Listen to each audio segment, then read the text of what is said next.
All right, so here now with more tonight, Bill Bennett is the host of the Bill Bennett podcast, former education secretary and a Fox News contributor who helps us look at the big picture and gives us some historical perspective on what we are witnessing. It feels like there is a storm brewing all around that White House right now, and they just can't get out from under it. Bill, what's your take? Yeah, there is a storm brewing. It's not a storm raging over the entire country. By the way, this is what's wrong with that storm in Washington, Martha, that a guy of Trey Gowdy's caliber could say, I won't go through the confirmation process. It would be right? dreadful. Yeah. That's a first-rate man that he doesn't want to do it. Tells you something right there. The other thing is I've been in North Carolina the last few days. Not a single random person has come up to me and said, my gosh, let's get to the bottom of this. What they've said is, can we get down to business? Can we get back to doing what the president said he was going to do? Storm is brewing in Washington. A lot of us are interested in it. Watch Fox all day long. A lot of people are thinking that the president has already lost this round because he's not about the business that he promised to be about. Senator Risch, let's all move to Idaho. What a great, sensible guy he is. Says, look, we are about it. We're doing it. But, you know, with tax cuts, health care reform, defeating ISIS, these things are all taking a back seat. Now, I want to say something about my former student, Charles Schumer, or at least I graded his senior paper. Did he get a good grade? Because he thought I graded him. Not as good as he thought he deserved. He got a great grade. He graduated magna cum laude, but for little Chucky, that wasn't good enough. He wanted to be summa, and we argued about it for about 3 hours. But I would have taken him down even further if I'd known he'd make a fundamental historical mistake like he did today. He said in his lugubrious and sententious way, the country is being tested in unprecedented ways. What the heck is he talking about? The Civil War? The Great War? World War II? The war to end no...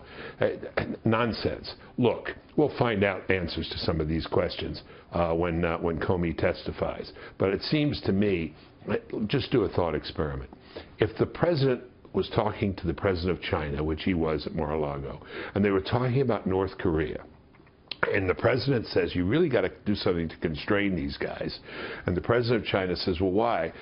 Could President Trump say, well, we have intelligence that they are developing missiles that could be long range and come to the United States? Oops, I can't tell you that, Mr. President, because it's confidential information. Of course he should share that information. Chinese probably know it anyway.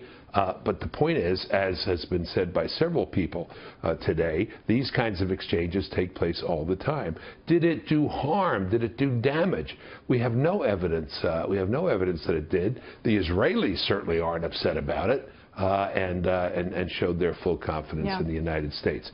So let's put it in perspective. I hear what you're saying, but there is an argument to be made that in some of these cases, the White House is sort of handing their opposition quite a bit of material to chew on, right? And that they're doing that on a daily basis. Let me just posit that if the president, for example, let's go back to the example from yesterday about the leaking information to Russian officials, if he had, called up his director of national intelligence and said, you know what, when I have this conversation, I'm going to speak with them about this intelligence. I have the right to do that. I feel like if I bring them into the loop a little bit, we may get somewhere with them. And just sort of, dotted the I's and crossed the T's a little bit, had a little bit more organized approach, it would diffuse a fair amount of this, I think. But they seem to keep tripping over this stuff and causing themselves problems that allows them to not get to the agenda that you discuss.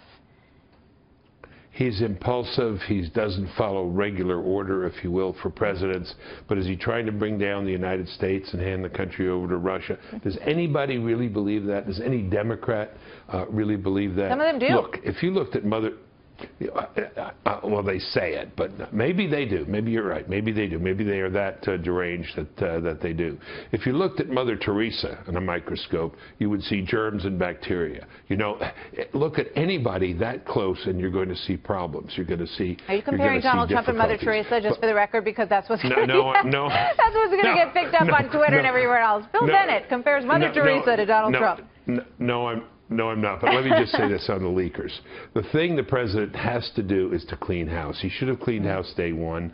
There are people probably in the White House, certainly in the departments, who are not loyal to him. When I got to the Department of Education, I fired almost everybody. And you know what? A lot of them were Republicans. They'd been there serving Terrell Bell. They hadn't been serving a Democrat. But you got to have your own team. He's getting killed by these people who are leaking, who are disloyal to him, and he's got to get his own team of trusted people. And that's just non-negotiable. This is going to continue to haunt him until he gets those people whom he can trust and who will not betray him. We've heard a lot about it, and I think a lot of them are going on the plane to Saudi Arabia and Rome and Jerusalem. So we'll see if those deck chairs get changed before that. Bill, thank you very much. Always good to hear from you, sir. Find out who they are and leave them in Saudi Arabia.